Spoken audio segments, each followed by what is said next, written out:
ትኩረት ብናደርግም ግን ይሄንን እናያለን። የእግዚአብሔር መኖር የፈጣሪ መኖር ፈጣሪ የምርም አለ የሚለውን ማለት ነው። ቀጠል አድርገን ደግሞ ፈጣሪ አለች ይሁን እሺ ፈጣሪ ነው። እያንዳንዱ ሃይማኖቶች ደግሞ የሚያመልኩት ፈጣሪ ይለያያል። ለምሳሌ ሙስሊሞች ጋር ብትሄዱ እንደው አላህ የሚባል ፈጣሪ አለ። ያ ፈጣሪ ምንድነው? አንድ አምላክ ሲሆን አንድ አካል ነው ብለው ያስተምራሉ። ወደ ክርስትና ደግሞ ስትሄዱ ስላሴ ነው ትላላችሁ። አንድ አምላክ ነው ይላሉ ክርስቲያኖችም፣ ግን 3 አካላት እንዳሉት ግን ይናገራሉ። ወደ ሌላው ስትሄዱ ደግሞ ሌላ ነገር ይባላል። አንዳንዶቹ ብዙ አማልክት አሉ ብሎ የሚያምኑም አሉ። ፈጣሪ አለ ግን ብዙ አማልክት ነው ያሉት ብሎ ደግሞ የሚያስተምሩ አሉ። ቢኖር ራሱ በምን ታውቃላችሁ? የሙስሊሞች ፈጣሪ ቢሆንስ ትክክለኛ የሙስሊሞች አምላክ ቢሆንስ በብረ የምታውቁት? ስለዚያው ቀጣይ የምናየው ምን ይሆናል? ፈጣሪ እንዳለ እናይና ከዛ ቀጣይ ደግሞ ያለው ፈጣሪ እውነተኛው አምላክ እውነተኛው ጌታ እውነተኛው ፈጣሪ የክርስቲያኖች አምላክ እንደሆነ እሱ ደግሞ እናያለን። የክርስቲያኖች አምላክ እውነተኛው ብቸኛው አምላክ እውነተኛ አምላክ የሆንክ አንተን ብቻ የላከውንም ኢየሱስን ያውቁ ዘንድ ይህች የዘላለም ሕይወት ናት እንዳለው ጌታችን ኢየሱስም እውነተኛ አምላክ የሆነው የሆንክ አንተ ብቻ ብለን የክርስቲያኖችን አምላክ እንጠራለን ማለት ነው።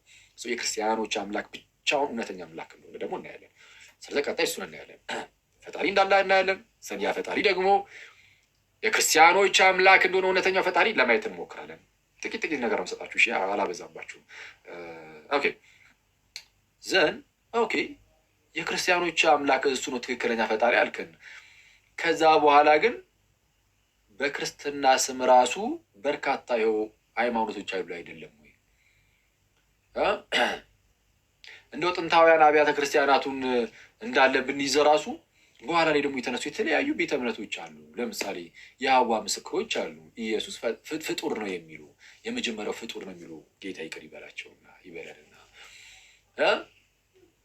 ኦንሊ ጂሰሶች አሉ። ስላሴ የሚባል ነገር የለም ብለው የሚናገሩ ይልቁንም ኢየሱስ ራሱ አብ ነው ብለው የሚያስተምሩ ወይም አብ ራሱ ኢየሱስ ነው ብለው የሚያስተምሩ አብ ኢየሱስ ነው ብለው የሚያስተምሩ ኦንሊ ጂሰሶችም አሉ በክርስትና ስም። ይህንን መጽሐፍ ቅዱስ ይዘው እያነበቡ ይህ ብቻ ብለው እያነበቡ እያመኑ አብ ኢየሱስ ነው ብለው የሚያስተምሩ ደግሞ አሉ። ስላሴን ይካዱ። ኦኬ ፕሮቴስታንት በሚለው የእምነት ተቋም ውስጥም የተለያየ እምነት ያላቸው ዲኖሚኔሽኖች አሉ። አንዳንዱ ድህነት ላይ ለምሳሌ ጥምቀት ያድናል ለድህነት ነው ሲል፣ አንዳንዱ ደግሞ ጥምቀት ለድህነት አይደለም የሚላል እና ቅዱስ ቁርባኑ ላይ ሌሎች ጉዳዮች ላይ የተለያዩ ርዕሰ ጉዳዮች ላይ ማለት ነው።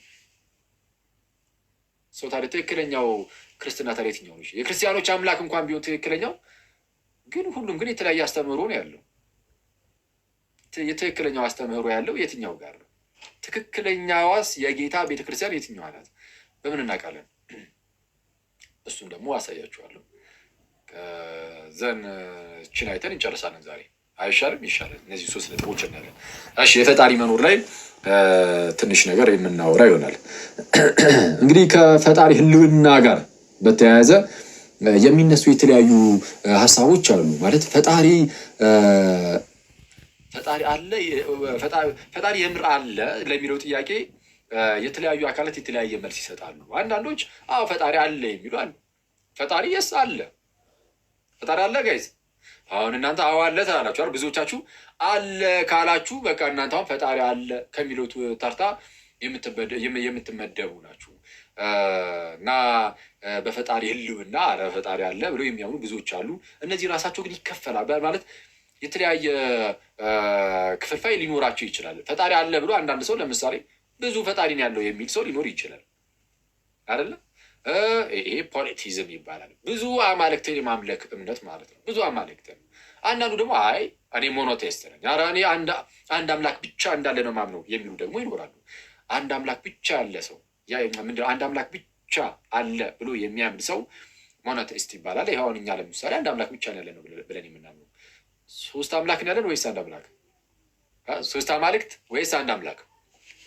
ስላሴ 3 አማልክት ነው አይደለም አይደል? ስላሴ ላይ ትምህርት ላይ ቀጣይ እሱን የምንማማረው እሱ ላይ እንሄድበታለን። ለማንኛውም አምላካችን እግዚአብሔር አንድ እግዚአብሔር ነው፣ አንድ አምላክ ነው። የአንዱ አምላክ በ3 አካል ተገለጠ ወይም 3 አካላት አለው እንጂ 3 አማልክት አይደሉም። ለማንኛውም አንድ አምላክ ብሎ የሚያምኑ አሉ፣ ብዙ አማልክት ብሎ የሚያምኑ አሉ። አንዳንዱ ደግሞ ዲስቶች ደግሞ አሉ፣ ማለት የዲዝም እምነት ተከታዮች። እነሱ ደግሞ እንዴት ያለ ነው እንደው ፈጣሪ ፈጠረና አለማትን ማለት ነው። አለማትን ፈጠረና ልክ ከዛ በኋላ በቃ አንድ የፈጠረ ያለው በራሱ ዛቢያ እንደፈለገ ይሽከርከር አይነት ነገር የለም። የሆነ በቃ ፍጥረትን አንድ የፈጠርኩ ከዛ በኋላ እርስ በርሱ እየተመጋገበ ምናምን ነገር እንደፈለገ ይኑር፣ እኔ አሁን ሌላ ስራ አለብኝ ብሎ ዞር ብሎ ፊቱን ከዓለም ፊቱን ዞር አድርጓል አይነት ነገር ማለት ነው። ልክ ምሳሌ የሚሰጡት እንዴት ነው? እንደ ሰዓትን የሚሰራው ሰው ለምሳሌ ይህንን ሰዓት የሰራው ሰውዬ ማለት ነው። ሰዓቱን ሰራ።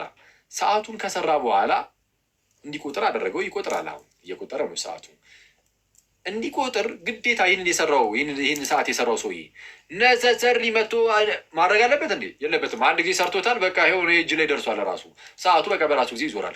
ልክ እንደዛ ሁሉ ፈጣሪም ፍጥረትን ሲፈጥር ከዛ በኋላ ፍጥረት እንደ ፍጥረት ጥራቱ ሙሉ በቃ ስቷታል አይነት ነገር ይላሉ። ዴዝም ይባላል። እንዲህ ያለም ደግሞ ፈጣሪ አለ ብሎ ቢያምኑ ልክ እንደዚህ አይነት ፈጣሪ ናለም ደግሞ የሚሉ ሰዎች አሉ።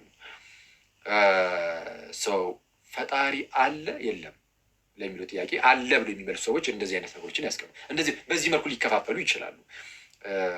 ይህን ብዙ ያናል ትንተና መያዝ ላይጠበቅባችሁ ይችላል። ግን አትሊስት ግን መያዝ ያለባቸው የመጀመሪያው አዎ ፈጣሪ አለ የሚሉ አሉ። ለምሳሌ እኛ አንድ አምላክ አለ የምንል፣ ብዙ አማልክት አለ ምናምን የሚሉ እነዚህ ሁሉ ስህተት እንደሆኑ በኋላ ሊያሳያችኋሉ። የእኛ ትክክል እንደሆነ ስናሳይ የእነሱ ስህተት እንደሆነ በዛው ይታያል። ሌላው የለም የሚል ደግሞ አለ። ፈጣሪ አለ ስትለው ኖ የለም በቃ አለቀ። ፈጣሪ የለም ብሎ የሚያምኑ ደግሞ አሉ። ለዚህ እንደ ማስረጃ የሚያቀርቡት ነገር እውነቱን ለመናገር የለም ማለት ይቻላል። ፈጣሪ ጭራሹ የለም ለማለት የሚያበቃ ወይም ደግሞ ፈጣሪ የለም ለማለት ሊቀርብ የሚችል መረጃ በፍጹም የለም። ምናልባት ሊያቀርቡ የሚችሉት እንደው እንግዲህ እስካሁን እስካየነው ድረስ ማለት ነው ከጥንትም ጀምሮ የመጣ አንድ ተለቅ ያለ ጥያቄ አለ። ማለት የስሜታዊነትም ጉዳይ የሆነ የታከለበት ማለት ነው። ምንድነው እሱም? እንደው እግዚአብሔር ሁሉን ቻይ ነው ትላላችሁ፣ ሁሉን አዋቂ ነው ትላላችሁ፣ ደግሞ ሁሉን ወዳጅ፣ ሁሉን አፍቃሪ፣ መልካም ነው ትላላችሁ። ሶስቱንም ያሟላል እግዚአብሔር። ፈጣሪ ሁሉን አዋቂ ከሆነ፣ ሁሉን ወዳጅ ከሆነ ወይም መልካም ከሆነ ማለት ነው። መልካም ከሆነ እግዚአብሔር ወይም ክፋትን የሚጠላ ማለት ነው ከሆነ፣ ከዛ ደግሞ ሁሉን ቻይ ከሆነ፣ እነዚህ ሶስቱን ካሟላ ለምን ክፋት ታዲያ ምድር ላይ እናያለን? ክፋትን ለምን እናያለን ይላሉ። በአጭሩ ምን መሰላችሁ ጥያቄው? ለምሳሌ ምድር ላይ ክፋት አለ የለም? ማለት ክፋቶች ይታያሉ በአንድም በሌላም ምክንያት የተለያዩ ክፋቶች ማለት ለምሳሌ የህፃናት መገደል፣ የህፃናት መደፈር፣ የተለያዩ ምስኪኖች መገደል፣ የትኛውም ሰው መገደል ምናምን እና የመሳሰሉት እንዲህ ያሉ የተለያዩ ሰፈሪንግ ምናምን፣ በህመም መሰቃየት ሊሆን ይችላል፣ በጦርነት ውስጥ ማለፍ ሊሆን ይችላል። እንደዚህና መሰል የሆኑ ነገሮችን ያነሱና እንዲህ ያሉ ነገሮች ክፋቶች ናቸው። አሁን እነዚህ ነገሮች እግዚአብሔር ያውቃል አያውቅም? በቃ ሁሉን አዋቂ ነው ስለምትሉ ያውቃል። ሁሉን አዋቂ ነው ስለሚባል ማለት ነው። እሺ ዘን ክፋትን ደግሞ አይፈልግም ብላችኋል። መልካም ነው፣ ኦልጉር ነው እግዚአብሔር። መልካም ከሆነ እሺ፣ ስለዛ ክፋትን አይፈልግም፣ ሊያጠፋው ይገባዋል። ሁሉን ቻይ ነው ስለምትሉ ደግሞ ማጥፋት ይችላል። ማጥፋት የሚችል ከሆነ ማጥፋት አለበት። ግን ይኸው ክፋቶች አሉ፣ ክፋቶች ስላሉ በቃ ፈጣሪ የለም ማለት ነው ብሎ የመደምደም ነገር። ይህን ነው ብዙ ጊዜ ሊያቀርቡ የሚችሉት። ይህ ሰዎችን ስሜታዊ ስለሚያደርግ በተለይ እንደዚህ አይነት ነገር የሚደርስባቸው ሰዎች በጣም በቀላሉ የሚጠቁበት በሽታ ነው ይሄኛው በሽታ ማለት ነው። እና አክቹዋሊ ይህንን በጣም በአጭሩ ለመመለስ ማለት ነው፣ በአጭሩ ለመመለስ በደንብ አድርጋችሁ ጆሯችሁን ስጡን። እዚህ ጋር ጆሯችሁን በጣም ያፈልጓሉ። እዚህ ጋር ፈጣሪ የለም ብለው ደምድሞ አይደል የተነሱት ላለመኖሩ ብለው አሁን የተናገሩትን ነው የሚናገሩት። ከነዚህ ሶስቱን ያስቀምጡና ማለት ነው። ከነዚህ ከሶስት ውስጥ ለምሳሌ ከፈጣሪ ላይ እና በቃ ፈጣሪ ተብሎ ለሚታሰበው አካል ማለት ነው አንዱን ለምሳሌ ብትቀንሱ፣ አንዱን ማለት ነው ከነዚህ ከሶስቱ አትሪቢዩቶች ወይም መገለጫዎች አንዱን ብትቀንሱ፣ ሁለቱን አሟልቶ ግን ፈጣሪ መኖር ይችላል። ምን እያልኩኝ ነው? ለምሳሌ ሁሉን አዋቂ ነው፣ ሁሉን ቻይ ነው፣ ምንድን ነው ሁሉን አዋቂ ነው፣ መልካም ነው፣ ፕላስ ደግሞ ሁሉን ቻይ ነው የሚል አለ አይደል? ኦኬ ለምሳሌ ክፋት ይፈጠራል ግን ፈጣሪ አለ ብለናል። እና ያ ፈጣሪ ግን ክፋት ሲፈጠራል በቃ እንዲፈጠር ፈለገ ማለት ክፋቶች ሲፈጠር ክፋትን ማስወገድ ያን ያህል የማይፈልግ ነው። ወይ ወደ ዲስቶቹ ልመለሳቸው አንዴ፣ በጣም ይቀርታል። ዲዝም ላይ ፈጥሮ ከዛ በኋላ ዞራ ላይ የሚሉት ነገር አለ። ለምሳሌ የእነሱን ፈጣሪ እናምጣውና እዚህ ጋር ኤቲስቶችን በእነሱ መምታት ይቻላል። ባጭሩ ዲስቶች አንድ ጊዜ ፈጠረና ፈጣሪ ፍጥረትን ዞራ ላይ አይደል የሚሉት? እሺ ዞራ አለ። ከዛ በኋላ በቃ ይኸው እኛ እንደፈለግን እየሆንን ነው። ግን ፈጣሪ ይኸው ፈጥሮን ዞር ብሎ ነው ፈጣሪ አለ ቢባል ምን ይላሉ ታዲያ? ምንም በቃ አለቀ። ስለዚህ አሁን የዲዝም አምላክ የምርም አለ ሊሉ ነው ማለት ነው። ስለዚህ ይሄ ለምንድን ነው ያነሳውላችሁ? ኤቲስቶቹ የሚያነሱት እነዚህ ሶስቱን ነገሮች አንስተው ምናምን እንደዛ የሚለው ለእነሱ ፈጣሪ የለም ለሚለው ክሌማቸው ወይም ደግሞ ሀሳባቸው ማስረጃ መሆን አይችልም። ለምሳሌ የዲስቶቹ አምላክ እነዚህ ሶስቱ አያስፈልጉትም። ዲስቶች ያልኳችሁ ቅድም የዲዝም እምነት አራማጆች ማለት ነው። ፈጣሪ ልክ የሰዓቱን የሰጧችሁ ማለት የሰዓቱን ምሳሌ ፈጣሪ ፍጥረትን ፈጠረና ከዛን ዞር አለ አይደል ያሉት። ስለዛ ፍጥረቱ ላይ የሚፈጠሩ ነገሮች ሁሉ የእሱ ጉዳይ አይደሉም። ምንም ኢንተርቬን አያደርግም፣ ጣልቃ አይገባም ነው የሚሉት። አሁን ይሄ ትክክል ነው እያልኳቸው አይደለም። እንዴት እንደምንመለሰው ከኛ አንጻር እነግራቸዋለሁ። ግን አሁን ለምሳሌ በአጭሩ በዚህ በዲዝም ፍልስፍና በእነሱ እምነት በእነሱ እንበለውና አስተምህሮ እንሂድ ካልን ኤቲስቶች ያመጡት ነገር ውድቅ ይሆናል። በቃ ይሄ እነዚህ ነገሮች ሶስቱ አትሪቢቶች ባይኖሩት ራሱ ፈጣሪ ስቲል መኖር ይችላል። ይኸው የዲስቶች አምላክ እንደዛ ስለሆነ ስለዛ ኤቲስቶች ስህተት ናቸው ማለት ነው። ወይም ደግሞ ፈጣሪ የለም ለማለት ይህንን ማቅረብ ጭራሽ አይጠበቅባቸውም። ስለዛ ምንም አይነት ማስረጃ የላቸውም ፈጣሪ የለም ለማለት። ግን የእኛ አምላክ ግን ትክክል ነው። እነሱ እንዳሉት ሁሉን አዋቂ ነው፣ ሁሉን ቻይ ነው፣ ሁሉን ወዳጅ መልካም ነው። ግን ስቲል ክፋት ይፈጠራል። ለምን ከተባለ በአጭሩ ሁሉን የማይችል ሆኖ አይደለም፣ እንደው መልካም ሳይሆን እና ክፋትን የማይጠላ ሆኖ አይደለም፣ ሳያውቅ ቀርቶ አይደለም፣ ሁሉን ያውቃል። ግን በጣም ብዙ ምክንያቶች ሊቀርቡ ይችላል። አንደኛው ያለንባት ዓለም ክፋት የነገሰባት ዓለም ናት ማለት የውድቀት ዓለም ነው። እግዚአብሔር አስቀድሞ ሲፈጥረው እንዲህ አይነት ዓለም ላይ አልነበረም የፈጠረን። እግዚአብሔር አስቀድሞ ሲፈጥረን በክብር ነበር። በኋላ ግን ሰው ኃጢአትን ሰራ፣ በኃጢአትን ምክንያት ወደቀ። የውድቀት ዓለም ውስጥ ስላለን እንደነዚህ አይነት ነገሮች ይፈጠራሉ። እስከ መቼ? ሁሉም እስኪያልፍ ድረስ፣ ጌታችን ኢየሱስ እስኪመጣ ድረስ። ልክ ክርስቶስ ኢየሱስ ተመልሶ ሲመጣ እነዚህ ነገሮች ሁሉ ያበቃላቸዋል። እንደነዚህ አይነት ክፋቶችን የምናየው በአጭሩ የመጀመሪያው ነገር የወደቀው ዓለም ውስጥ ስላለን ነው። በወደቀው ዓለም ውስጥም ሆነን ግን እግዚአብሔር ሩህሩህ ነውና ቸር ነውና ቸር አምላክ ነውና እስቲል በምህረቱ እኮ ይጎበኘናል። በምህረቱ ሲጎበኘን በምህረቱ እየጎበኘንም አንዳንድ ጊዜ ክፋቶች ሲኖሩ እናያለን። የክፋቶቹ መኖር የተለያየ አሁንም በዚሁ በወደቀው ዓለም ውስጥ ሆነን እንኳን አሁን ደግሞ እየመለስን ያለ ነው።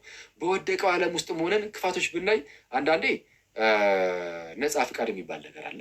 ሰው ነፃ ፍቃድ አለው። ነፃ ፍቃዱን ተጠቅሞ እግዚአብሔር ሳያስገድደው ማለት ነው። እግዚአብሔር አያስገድድህም። ስለማያስገድድ ሰው ነፃ ፍቃዱን ተጠቅሞ የሆነ ክፋትን ሊያደርግ ይችላል። እግዚአብሔር ግን ይቀጠዋል። በኋላ ላይ እግዚአብሔር ግን ይቀጠዋል። ክፋት ለደረሰባቸው ሰዎች ግን እግዚአብሔር ደግሞ ይሾማቸዋል ነው።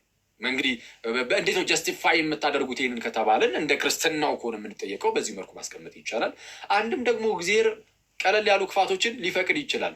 ከባድ ክፋቶችን በኋላ የሚመጡ ክፋቶችን ለማስቆም ለምሳሌ መብራት ቢጠፋ ለምሳሌ ክፋት ነው አለ እናንተ። ያው መብራት ቢጠፋ ለምሳሌ አይ እንደው እነዚህ መብራት ኃይሎች አይናቸውን ያጥፈው ይላል አንዳንድ ሰው።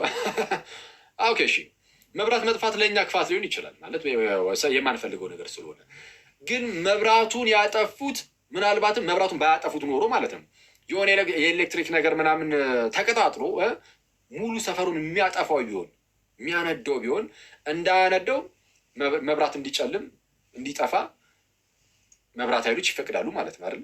ቀጣይ የሚመጣውን አደጋ ምንድነው ለመቋቋም ማለት ነው። እግዚአብሔር በአንድም በሌላም ምክንያት የባሰ አደጋ እንዳይመጣ እንደው ቀለል ያሉ አደጋዎችን ሊፈቅድ ደግሞ ይችላል። እና እዚህ ላይ ትልቁ ሌላው ልናውቀው የሚገባው ነገር ግን እያንዳንዱን ነገር ግን አናውቅም። የእግዚአብሔርን ነገር አያችሁ፣ ነቢየ እግዚአብሔርም እንደተናገረው ሰማይ ከምድር እንደሚርቅ የእግዚአብሔርም ሀሳቡ ከኛ እጅጉን የራቀ ነው። ስለዛ እግዚአብሔር የሚያደርጋቸውን እያንዳንዱን ነገር የእርሱን ሀሳቦች ሁሉ ልንተነትን አንችልም። በአንድም በሌላም ምክንያት እንደው ከዚህ አንጻር ሊሆን ይችላል ብለን እንዲህ ልንናገር እንችላለን እንጂ ማለት ነው። ለምሳሌ አንድ ህፃን ልጅ የሆነ የኳንተም ፊዚክስ ምናምን ቢጠይቅ ይመለስለታል? አይመለስለትም አይደለም። አንድ ህፃን ልጅ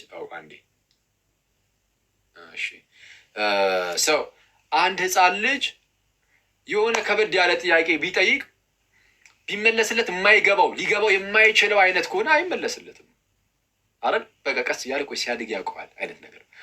ለምሳሌ ገና የ2 ዓመት ህፃን ልጅ እንደምንም እንደ አፍ አውጥቶ እንዴት ነው የተወለድኩት ብሎ ቢጠይቅ እንዲተደርጉ ብሎ አሁን ዲቴል የሚነግረው ሰው አለ? በፍጹም የለም። ለምን? አይረዳውም። ቢነገረውም ስለማይረዳው ቀስ ብሎ ሲያድግ ያውቀዋል።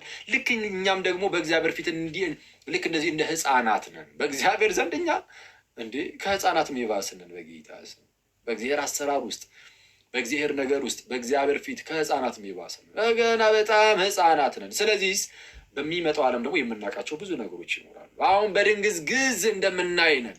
በኋላ ግን በግልጥ ደግሞ የምናይበት ጊዜ ይኖራል። ስለዛ ምንድን ነው አንዳንድ ነገሮች የእግዚአብሔርን ሀሳብ ሁሉን ነገር እንረዳ አንልም።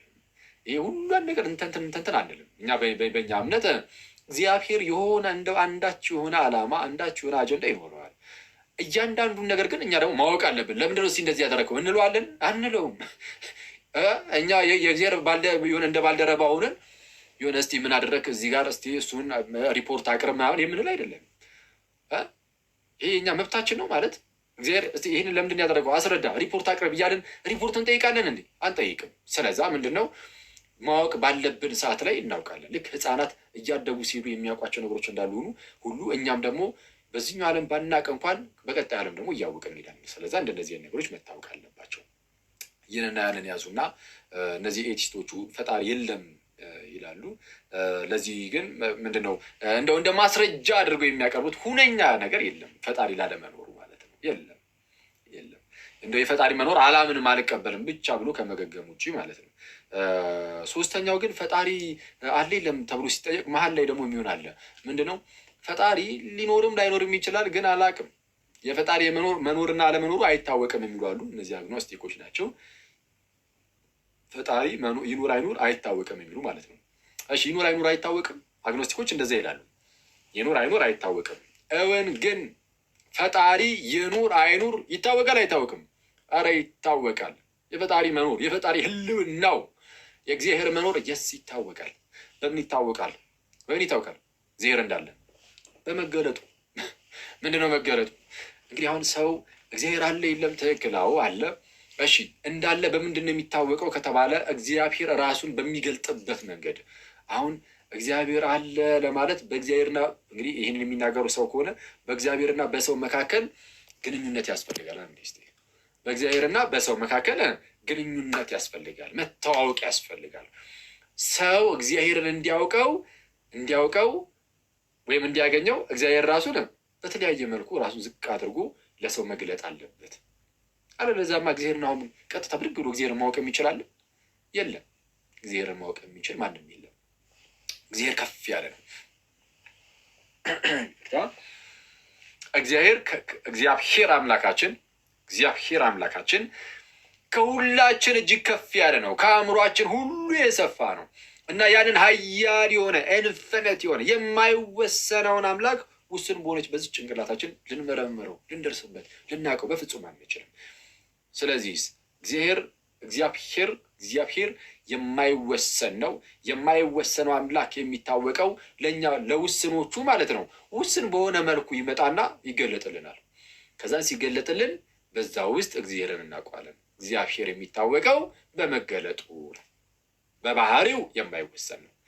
ውስን በሆኑ ነገሮች ግን ራሱን ሊገልጥ ስለሚችል በነዛ ውስን በሆኑ ነገሮች በተገለጠው መሰረት ልናውቀው ልንረዳው እንችላለን እንጂ ቀጥታ እግዚአብሔርን እንደዚሁ በባህሪው አናውቀውም። በመጽሐፈ ኢዮብ ምዕራፍ 11 ቁጥር 7 ላይ ምን ይላል? የእግዚአብሔርን ጥልቅ ነገር ልትመረምር ትችላለህን? ወይስ ሁሉን የሚችል አምላክን ፈጽመ ልትመረምር ትችላለህን ብሎ እንደተናገረ ማለት ነው። ኢዮብ ምዕራፍ 11 ቁጥር 7 ላይ ሐዋርያው ቅዱስ ጳውሎስ ምን ይላል? በመጀመሪያ ቆሮንቶስ መልእክቱ ምዕራፍ 2 ቁጥር 11 ላይ ከእግዚአብሔር መንፈስ በቀር ለእግዚአብሔር ያለውን ማንም አያውቅም። ከእግዚአብሔር መንፈስ በቀር ለእግዚአብሔር ያለውን ማንም ሊያውቅ አይችልም። ማንም አያውቅም፣ ማንም ሊያውቅ አይችልም። ስለዛ እግዚአብሔርን በባህሪው ቀጥታ ልናውቀው አንችልም። የምናውቀው በመገለጡ ልክ የፀሐይን ከዚህ ቀደም ብዙ ጊዜ እላታለሁ። ፀሐይ ለምሳሌ ምን ያህል ነው የምትሞቀው? ምን ያህል የምትሞቀው? እስኪ ፀሐይ ማለት ሞቃታማ የሆነ አካባቢ ያለ ሰው እንደ 40 ዲግሪ ሴልሺየስ ዲግሪ ሴልሺየስ የሙቀት መጠን መለኪያ ነው። ብዙዎቻችሁ ታውቃላችሁ። ሲሰሪ 40 ከዛ በላይ ይሄዳል 45 50 ምናምን። እሺ ዛረሳረ ይሆናል የሚል አለ። ፀሐይ የምትሞቀው ኧረ እኛ ጋር ሀሩር ነው 50 ዲግሪ ሴልሺየስ ነው የሚል ደግሞ ሊኖር ይችላል። እና ደግሞ ታድሞ ቀዝቀዝ ያለ ካለ ደግሞ 20 30 ማነው 20 10 ምናምን እያለ ይወርዳል። 30 ሞቃት ነው እያለ የወረደ ደግሞ ሊሄድ ይችላል። አሁን ፀሐይ የምትሞቀው እንዲህ ነው ያልነው ከምን አንጻር ነው? እኛ ጋር ከደረሰው አንጻር ነው። ብርድ አካባቢ ያለ ሰው ከእሱ ጋር ከደረሰችው አንጻር 10 ዲግሪ ሴልሺየስ 15 20 ምናምን ሊል ይችላል። ሞቃታማ አካባቢ ያለው ወዳጃችን ደግሞ እሱ ጋር ከደረሰው ሙቀት አንጻር ያይና ፀሐይን ፀሐይ 40 ዲግሪ ሴልሺየስ 50 ዲግሪ ሴልሺየስ ትሞቃለች ሊል ይችላል። 40 እና 50 ዲግሪ ሴልሺየስ። ፀሐይ ግን የምርም በራሷ ግን ፀሐይ ማለት ነው ምን ያህል ዲግሪ ሴልሺየስ የምትሞቅ ይመስላችኋል? አሁን እኛ ጋር የደረሰው ሳይሆን በራሷ ደግሞ ፀሐይ ምን ያህል 15 ሚሊዮን ዲግሪ ሴልሺየስ አካባቢ ነው ሙቀቷን የሚባለው። 15 ሚሊዮን ከዩ ኢማጂነት 15 ሚሊዮን ዲግሪ ሴልሺየስ ማለት ከምታስቡት በላይ በጣም ብዙ ነው። በጣም ውሃ የሚፈራው 100 ዲግሪ ሴልሺየስ ላይ ነው ማለት ውሃ ሰዓት ላይ አጠዳችሁ ሰዓት ላይ ጠዳችሁ ውሃ ሰዓት ላይ ጥዳችሁ ሰዓት ላይ አድርጋችሁ ሙቀት ነገር ላይ ማለት ነው። ልክ ውሃው ሲፈላ መፍራት ሲጀምር በምን ያህል የሙቀት መጠን ነው የሚፈላው? በ100 ዲግሪ ሴልሺየስ። የዋተር ቦይሊንግ ፖይንት ስንት ነው? ኬሚስትሪ ስትማሩ 7ኛ ክፍል 100 ዲግሪ ሴልሺየስ አይደለ? አሁን ውሃ የሚፈላበት የሙቀት መጠኑ 100 ዲግሪ ሴልሺየስ ከሆነ አስቡት ምን ያህል ሙቀት እንደሆነ ውሃን እስኪያፈላ ድረስ። ግን ስንት ነው? 100። ፀሐይ ግን 15 ሚሊየን። በጣም ዘጭ ነው በጌታ 15 ሚሊየን ዲግሪ ሴልሺየስ። ኦኬ ይህን ነገር ያነሳሁት ለምንድን ነው? ፀሐይ 15 ዲግሪ ሴልሺየስ ግን እኛ ጋር ግን ስንደርስ ይኸው 40 20 30 እየሆነ ነው እየደረሰ ያለው አይደል? ስለዚህ አሁን እኛ ጋር የደረሰውን አይተን በቃ ፀሐይም ልክ እንደዚሁ ነው በቃ 20 ዲግሪ ሴልሺየስ ነው 20 እንላለን አንልም። በቃ ይሄ እኛ ጋር የደረሰበት ነው። እግዚአብሔር አምላክም የፀሐይ ጌታ እግዚአብሔር ደግሞ በራሱ ኃያል ነው። ኢንፊኒት ነው፣ ጭራሽ አደርስበትም። ኢንፊኒት ነው፣ ጭራሽ አደርስበትም። የማይወሰን ነው። ያ የማይወሰነው አምላክ ግን ውስን በሆነ መልኩ እኛ ጋር ደግሞ ዝቅ ብሎ ደግሞ ይተዋወቀናል፣ እናውቀዋለን። ስለዚህ የምናውቀው ራሱን ለእኛ በገለጠበት አነስ ባለ መንገድ ነው እንጂ በዛ በማይወሰነው ደረጃ አለ። ይሄ በማይወሰነው ደረጃ ማንም አያውቀውም። ምክንያቱም ውስን የማይወሰንን አያውቅም። ውስን የማይወሰንን የሚያውቀው ያ የማይወሰነው አካል በሚወሰን ነገር መጥቶ ሲገለጠለት ብቻ ነው። ስለዛ እግዚአብሔርን የምናውቀው ይህን የማይወሰነውን አምላካችን የምናውቀው በምንድን ነው ከተባለ በመገለጡ ራሱን እግዚአብሔር ገልጧል። በምን ገልጧል ከተባለ በሁለት መንገድ። አንደኛ አጠቃላይ መገለጥ የሚባላል። ለምሳሌ በፍጥረት በኩል ፍጥረትን አይተህ እግዚአብሔርን ማየት ትችላለህ፣ ማወቅ ትችላለህ። እግዚአብሔር በፍጥረቱ ተገልጧል። እሱ እንዴት እንደሆነ ትንሽ እናያለን። ግን በፍጥረት የተገለጠው መገለጥ ለየትኛውም ሰው የሚሆን ለእኔ፣ ለእናንተ፣ ለአሕዛቡም፣ ለምኑ ለየትኛውም በፈጣሪ መኖሩ ለማያምኖም ጭምር እግዚአብሔር ምንድን ነው ከፍጥረት የእግዚአብሔር ሕልውናው መኖሩ ግልጥ ሆኖ ይታያል። ልክ ቅዱስ ጳውሎስ በሮሜ መልእክቱ ምዕራፍ 1 ላይ እንደተናገረው ማለት ነው። ቁጥር 19 ላይ ምን ይላል? እግዚአብሔር ስለገለጠላቸው ስለ እግዚአብሔር ሊታወቅ የሚቻሉ ልክ እግዚአብሔር ስለገለጠላቸው ይላል። እግዚአብሔር ምን ስላለ? ስለገለጠላቸው ስለ እግዚአብሔር ሊታወቅ የሚቻለው በእነርሱ ዘንድ ግልጥ ነውና፣ ስለ እግዚአብሔር ሊታወቅ የሚቻለው ማለት ነው በእነርሱ ዘንድ ግልጥ ነውና የማይታየው ባህሪ እርሱም የዘላለም ኃይሉ ደግሞም አምላክነቱ ከዓለም ፍጥረት ጀምሮ ልክ ምኑ ነው ያለው? የማይታየው ባህሪ። አሁን ይህ አምላክ የማይታየው ባህሪው እርሱም የዘላለም ኃይሉ ደግሞም አምላክነቱ ከዓለም ፍጥረት ጀምሮ ከዓለም ፍጥረት ጀምሮ ከተሰሩት ግልጥ ሆኖ ይታያል። ግልጥ ሆኖ የሚታየው ከምንድን ነው? ከተሰሩት አይደለ? ከዓለም ፍጥረት ጀምሮ ከተሰሩት ግልጥ ሆኖ ይታያል። ከዓለም ፍጥረት ከሰማይና ከምድር ፍጥረት ጀምሮ ከተሰሩት ሰማይ ተሰርቷል፣ ምድር ተሰርቷል፣ ሌሎች የተሰሩ ስራዎች ብዙ አሉ። ከእነርሱ ግልጥ ሆኖ ይታያል የማይታየው ባህሪው እርሱም የዘላለም ኃይሉ ደግሞም አምላክነቱ ከዓለም ፍጥረት ጀምሮ ከተሰሩት ግልጥ ሆኖ ይታያል። ስለዛ የተሰሩትን ስራ አይተህ ግልጥ ሆኖ ሊታይ ይችላል። አንደኛው ይሄ ነው። ግን ይሄ ልክ ባይዜ መዝሙረኛው ዳዊትም ምዕራፍ 19 ቁጥር 1 ላይ እንደሚናገረው ምን ብሎ ሰማያት የእግዚአብሔርን ክብር ይናገራሉ፣ የሰማይም ጠፈር የጣቶቹን ስራ ወይም የጠፈሩን የሰማይ ጠፈር የእጁን ስራ ያወራል። ሰማይ ጠፈር የእጁን ስራ ያወራል። ሰማያት የእግዚአብሔርን ክብር ይናገራሉ። ሰማያት የማንን? የእግዚአብሔርን ክብር። ሰማያት የእግዚአብሔርን ክብር ይናገራሉ፣ የሰማይም ጠፈር ደግሞ የእጁን ስራ ያወራል። ስለዛ የሰማይም ጠፈር የእጁን ስራ ያወራል። ስለዛ የሰማይን ጠፈር አይተህ የእግዚአብሔርን እጅ ታያለህ። ስለዛ እግዚአብሔር በምን ይታወቃል ከተባለ አንድም በፍጥረቱ እግዚአብሔር ይታወቃል።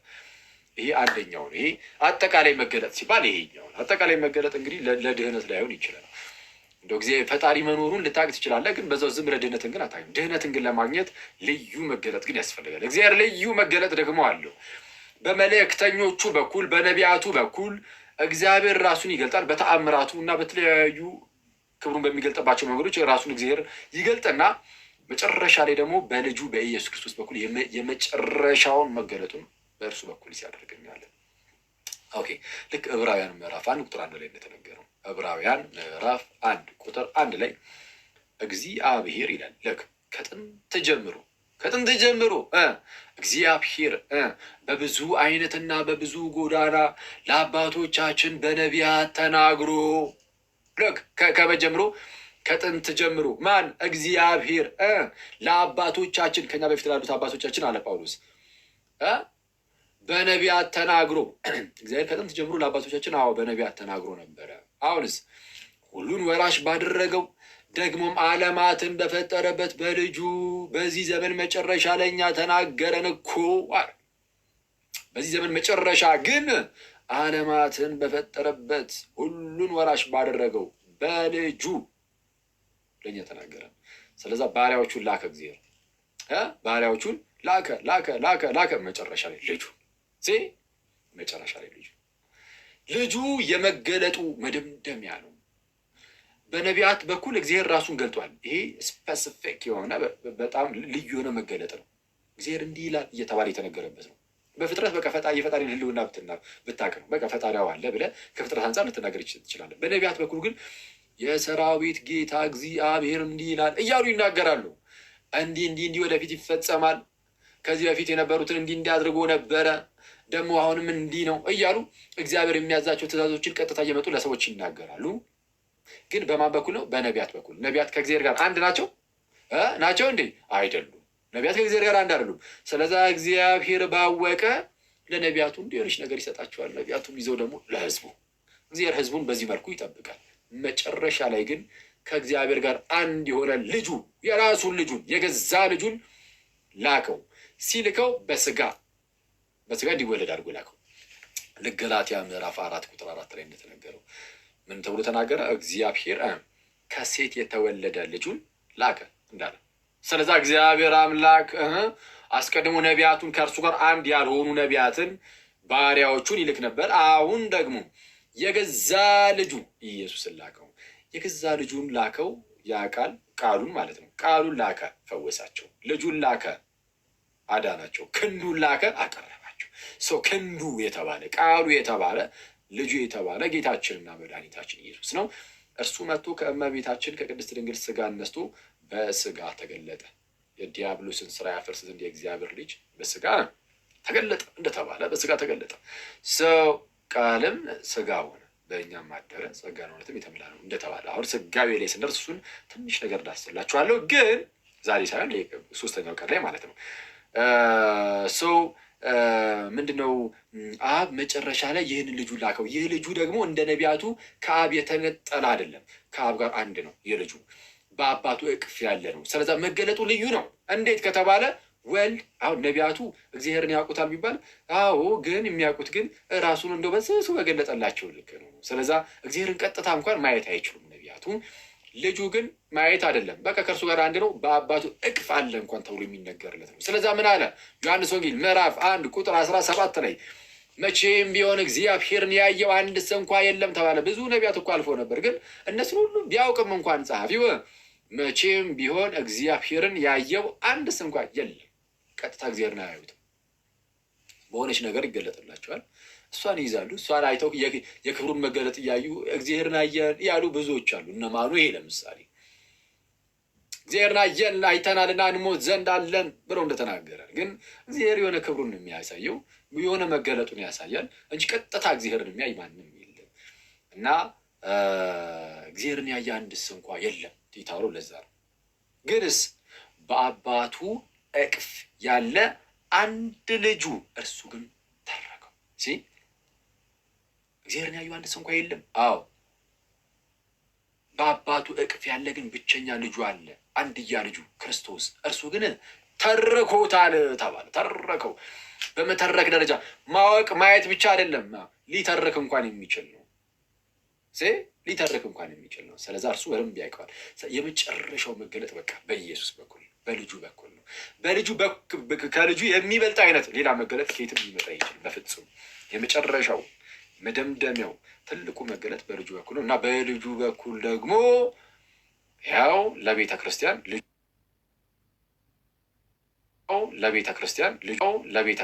ልጁ ኢየሱስን ለቤተ ክርስቲያን ሰጠ። እግዚአብሔር አብ ሁሉን ከእግሩ በታች ካስገዛለት በኋላ ለቤተ ክርስቲያን ራስ ይሆን ዘንድ ሰጠው እንደተባለ በኤፌሶን ምዕራፍ 1 ላይ የቤተ ክርስቲያን ራስ ነው። አሁን የኛ ቤተክርስቲያን ጌታችን ኢየሱስ ራስ ነው፣ ንጉስ ነው። ቤተክርስቲያን መንግስቱ ናት እና አሁን በቃ የልጁ መንግስት ተቋቁሟል። ስለዚህ አሁን በሐዲስ ኪዳን የመጨረሻው መገለጥ ክርስቶስ ነው። በዚህ መንግስት ውስጥ ሁሉም ነገር ይጠቀለላል። ከዚህ መንግስት ውጭ ያለ ካለ እሱ ሐሰተኛ፣ ከዚህ መንግስት ውጭ ከሆነ ሌባ ነው። ከዚህ መንግስት ውጭ ሌላ ከፈጣሪ የሆነ ምንም አይነት ነገር የለም ማለት ነው። እሺ ሰው የመጨረሻው መገለጥ እንዳልኳችሁ በልጁ በኢየሱስ በኩል አሁን ቀጥታ አሁን ወደዛ እየዘለልኩኝ ሳይሆን ግን ስለ መገለጡ እየነገርኳችሁ የመጨረሻው መገለጥ እንዳትረሱ በኢየሱስ በኩል ነው። ይህንን ያዙ። የአጠቃላይ መገለጥ በፍጥረት ነው። እሱ ቀጥታ ወደ ድህነት የሚወስድ ላይሆን ይችላል። በቃ ፈጣሪ ከማወቅ አንጻር ብቻ ነው የሚሆነው።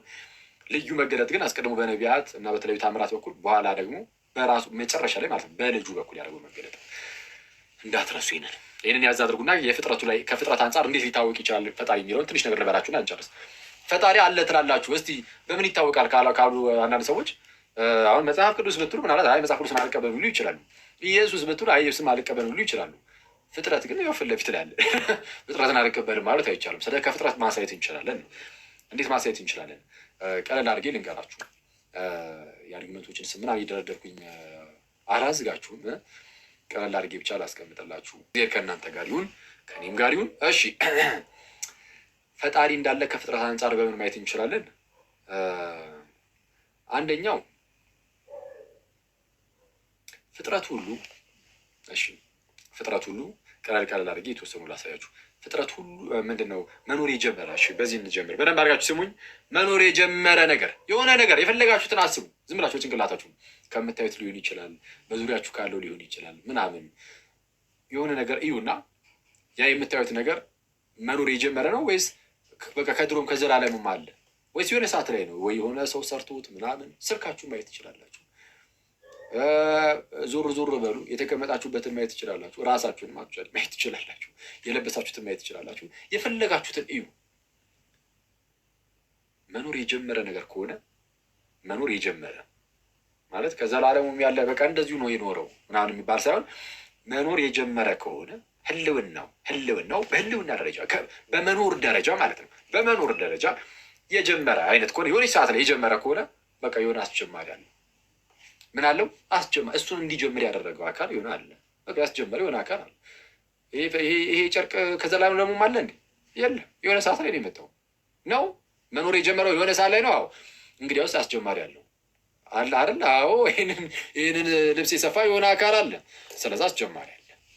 ስልኬ፣ ሪንግ ላይት፣ ኮምፒውተር፣ ሪሞት፣ መጽሐፍ፣ በዙሪያ ያሉ ቤት፣ ቁምሳጥን ምናምን፣ አልጋ፣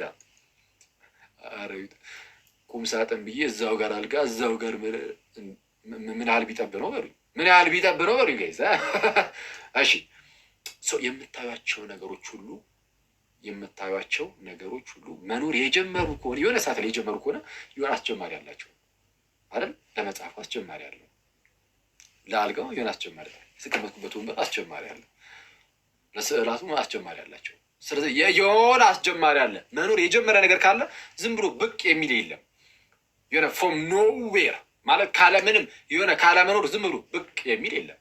እንዴ አንተ ይሄ ሪሞት ለምሳሌ ይሄ ሪሞት ዝም ብሎ ካለመኖር አስቀድሞ ሳይኖር ማለት ነው ብቅ ዝም ብሎ እንደዚህ አለ ይባላል? በፍጹም እንደዛ በቃ ብሏል የሚል ሰው ካለ ማለት ነው። አይ በቃ ካለመኖር ዝም ብሎ እንደዚህ ነው ብቅ ያለው የሆነ ነገር አስጀምሮት አይደለም የሚል ካለ ሪሞት ብቻ ነው የትኛውንም ነገር ይሁን ካለ ያ ነገር በቃ ካለመኖር ስሙ ይበለም ጋይስ። እሺ ካለ ዝም ብሎ በቃ እንደዚህ ምንም አስጀማሪ ሳይኖረው ዝም ብሎ እንደዚህ መጣ ከተባለ ኦኬ ለምን እንደዚህ ሆነ ታዲያ? ለምን ሌላ አይነት ሳይሆን ለምን ክብ ሳይሆን ለምን አራት ማዕዘን ሆነ ብለን እንጠይቃለን። ከዛ በኋላ ያኔ ነው መልሱ የሚመጣው። አራት ማዕዘን ሆኖ በዚህ ምክንያት ነው ሲባል ያ ምክንያት የእሱ አስጀማሪ ነው። ለምን እንደዚህ እንዲሰራ ሆነ ምናምን ሌሎች ነገሮችም የፈለጋችሁትን ይሁና። አይ በቃ ዝም ብሎ እንደዚሁ ነው በራሱ ነው እንደዚህ ዝም ብሎ ብቅ ያለው ለምን እንዲሆነ ታዲያ ለምን ሌላ አይነት ሳይሆን ብለን መጠየቅ እንችላለን። ለማንኛውም መኖር የጀመረ ነገር ከሆነ በቃ አስጀማሪ ያለው የፈለጋችሁትን አይታችሁ መወሰን ትችላላችሁ። ራሳችሁ ኦብዘርቭ የምታደርጉት አይታችሁ ማስተዋል የምትችሉት ነገር ነው። አሁን ይህንን ያዘው የመጀመሪያ እና ታዲያ ምንድን ነው ከፈጣሪ መኖር ጋር ምን ያገናኘዋል ልትሉ ትችላላችሁ። ግን ሁለተኛው ደግሞ በደንብ አድርጋችሁ ስሙ። የመጀመሪያው መኖር የጀመረን ያልኩት የትኛውም ነገር አይደለም። የትኛውም ነገር ግን መኖር የጀመረ ከሆነ አስጀማሪ አለው። እሺ ሁለተኛው ፕራይሜስ ልስጣችሁ። ይህ አጽናፈ ዓለም የዓለማት ዩኒቨርስ የምንለው ማለት ነው። ይሄ አጠቃላይ ዓለም ምድር ብቻ አይደለም የተፈጠረው ዓለም ሁሉ ማለት ጊዜን ጨምሮ ቦታን ጨምሮ የሚታዩ ቁስ አካላትን ምናምን ሁሉን ጨምሮ ኤነርጂን ጨምሮ ኃይልን ጨምሮ እነዚህ ሁሉን የሚያካትት እሱ ዓለም ይባላል ዩኒቨርስ። እሱ መኖር የጀመረ ነው ማለት ከዘላለሙም የለም ጊዜን ጨምሮ ማለት ነው። ከዘላለሙ በቃ ዝም ብሎ ጊዜ አለ አይባልም። በምሳሌ ልስጣችሁ። እሱም በምን ማወቅ እንችላለን? የዓለም ራሱ ከዘላለሙ እንዳልነበረ ትልቁ ማሳያ ዛሬ ምንድን ነው ቀኑ? እሑድ አይደል? ዛሬ እሑድ ነው። ትላንት ቅዳሜ ነበር። ከዛን አርብ፣ ሐሙስ፣ ሮብ፣ ማክሰኞ እያለ ወደኋላ ስንሄድ ዘላለም ከሆነ ያልቃል እንዴ? ወደኋላ ተቆጥሮ አያልቅም አይደል? ወደኋላ ተቆጥሮ አያልቅም። ወደኋላ ተቆጥሮ የማያልቅ ከሆነ ከዛሬዋ ቀን በፊት ያለው ማለት ነው። ከዛሬዋ ቀን በፊት ያለው የማያልቅ ከሆነ ዛሬ ራሱ ላይ እንዴት መጣ ያስብላል ማለት የማያልቅ ከሆነ። ይህም በምሳሌ ያስረዳችሁ ይገባችኋል። ቆይ አንዴ በምሳሌ ያስረዳችሁ ወደዚሁ ስመጣ ያኔ በደንብ ይገባችኋል። ምናልባት አሁን የተወሰነ ግራ ልትጋቡ ትችላላችሁ። ጤናማ ነው ባይገባችሁ አሁን ማለት ነው። አሁን የተናገርኩት ለምሳሌ አንድ ላይብረሪ ውስጥ የሚሰራ ሰው አለ እንበል። ስሙ በደንብ ላይብረሪ ውስጥ ያለው ምንድን ነው? መጽሐፍት አይደል? የሚነበቡ መጽሐፍት አሉ። እና ላይብረሪ ውስጥ የሚሰራው ሰው ላይብረሪውን የሚከፍተው ላይብረሪ ውስጥ ያሉ መጽሐፍትን ቆጥሮ ሲጨርስ ነው። ላይብረሪው እንዲከፈት ላይብረሪው ከመከፈቱ በፊት ምን መደረግ አለበት? መጽሐፍቱ ተቆጥረው ማለቅ አለባቸው። ተቆጥረው ሲያልቁ ላይብረሪው ምን ይደረጋል? ይከፈታል። ለምሳሌ ላይብረሪ ውስጥ 100 መጽሐፍት ቢኖሩ ኦኬ አሪፍ 100 መጽሐፍትን ይቆጥራል፣ ዘና ይከፍተዋል። እሺ 1000 መጽሐፍት ቢኖርስ? ትንሽ አድካሚ ነው፣ ግን 1000 መጽሐፍት ስቲል ይቆጠራል። መቼስ ቆጥሮ ምናምን ሲጨርስ አመሻሽ ላይም ቢሆን መቼስ ይከፍተዋል። ምክንያቱም ግዴታ እንዲከፈት ላይብረሪው እንዳትረሱ፣ ይህንን ምሳሌ እንዳትረሱ ፕሊዝ። ላይብረሪው እንዲከፈት ግዴታ ምን ማድረግ አለበት? ከላይብረሪው ከመከፈቱ በፊት ያሉ እነዚያ ቆጠራዎች የሚያልቁ መሆን አለባቸው። ማለት ተቆጥሮ ማለቅ አለበት። 1000 ከሆነ በቃ መቆጠር አለበት። እሺ 1 ሚሊዮን መጽሐፍ ቢሆንስ? 1 ሚሊዮን መጽሐፍ ቢሆንስ ያለው በጣም ሂውጅ የሆነ መንደር ወይ ከተማ አይነት ላይብረሪ ቢሆንና 1 ሚሊዮን መጽሐፍት ቢኖሩት ሰውየው እንግዲህ ብቻውን ከሆነ ቆጥሮ መቼ ሲጨርሱ አላትሮች በአንድ ቀን ሊከፍተው አይችልም። ምናልባት በስንት ጊዜ አላውቅም። ያው ፕሪሳይዝ ላይሆን ይችላል ግን እሺ ሲቆጥር ውሎ አድሮ ውሎ አድሮ ውሎ አድሮ እንደው በቃ እሺ በቃ 3 ወር ፈጀበት እንበል። ስቲል ግን 3 ወር ፈጅቶበትም ቢሆን ግን ከፈተው። 100 ሚሊዮን ቢሆን እሱ ባይከፍት እንኳን ማለት ነው የልጅ ልጆቹን ቢሆን ቆጥረውን ቢሆን ይከፍቱታል ልትሉኝ ትችላላችሁ። ግን እዛ ውስጥ ያለው የመጽሐፍ ቁጥር ብዛት 100 ሚሊዮን ሳይሆን ተቆጥሮ የማያልቅ ቢሆንስ? ተቆጥሮ የማያልቅ ቢሆንስ? ይቆጥሩታል ግን የማያልቅ ቢሆን ቢሊየን፣ ትሪሊየን፣ ኳትሪሊየን ምናምን ነው አይደለም። በቃ የማያልቅ ኢንፊኒት ቢሆንስ? ኢንፊኒት ቢሆን መጨራሹ ተቆጥሮ ተቆጥሮ ተቆጥሮ ተቆጥሮ የማያልቅ ከሆነ ላይብራሪው ሊከፈት ይችላል? አይችልም። እያወራሁ እያለ ምንድን ሀሳብ ይመጣልኝ ሲጀምር ይህን ሁሉ መጽሐፍ ምን ላይብረሪ ውስጥ አስገባ? ማን አስገባላቸው? እንደዛ እያላችሁ እንደማታዝጉ ተስፋ አደርጋለሁ። ያው ምሳሌ ነው። ቢሆን ተቆጥሮ የማያልቅ መጽሐፍ ከሆነ እና ምንድነው ያ ላይብረሪ ለመከፈት ደግሞ ግዴታ መጽሐፍቱ ተቆጥሮ ማለቅ ካለባቸው ያ ላይብረሪ በፍጹም ሊከፈት አይችልም። የላይብረሪ መከፈት የሚቀድመው ቆጠራ አይደለም። ቆጠራው የሚያልቅ ከሆነ ሲያልቅ ይከፈታል። የማያልቅ ከሆነ ግን መቼም አይከፈትም። አሁን ተመልከቱ። ዛሬ ያላችሁባት ቀርቺ እሑድ ከዚህ በፊት ያሉትን ቀናት ብንቆጥር የማያልቅ ከሆነ የሆነ ሰዓት ላይ የጀመረ አይደለም የሚሉ ሰዎች ስላሉ የማያልቅ ከሆነ ከዚህ በፊት ያለው ታዲያ ዛሬ እንዴት መጣች? ልትመጣ አትችልም። ከዚህ በፊት ያለው ዛሬ ካለንባት ቀን በፊት ያለው ተቆጥሮ የማያልቅ ከሆነ ዛሬም አትመጣም። ሪል አትሆንም በተአምር። ልክ ለላይብረሪ እንደሰጧቸው ልክ እንደዛ ነው። ስለዛ ከዛሬ በፊት ያለው የማያልቅ በፍጹም አረብ የሆነ ሰዓት ላይ የጀመረ ነው። ዛሬ ላይ ደርሰናል። አለቀ። ስለዛ ዩኒቨርስ ዓለም ራሱ መኖር የጀመረ ነው።